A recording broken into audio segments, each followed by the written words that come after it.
Kinasuhan po ng GRAP. Talaga naman, oo. Ang bagong kalihim ng Department of Health, si Secretary Jose Pujalte Jr. Alam mo ang kaso?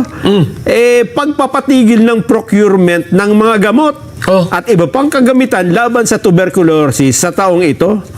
Ayon sa reklamo, may nagreklamo Sinasadya daw po na ipagpaliban ang public bidding upang bigyang pabor ang hindi pinangalanang supplier. Kaya lang siyempre, ito ay aligasyon, di ba?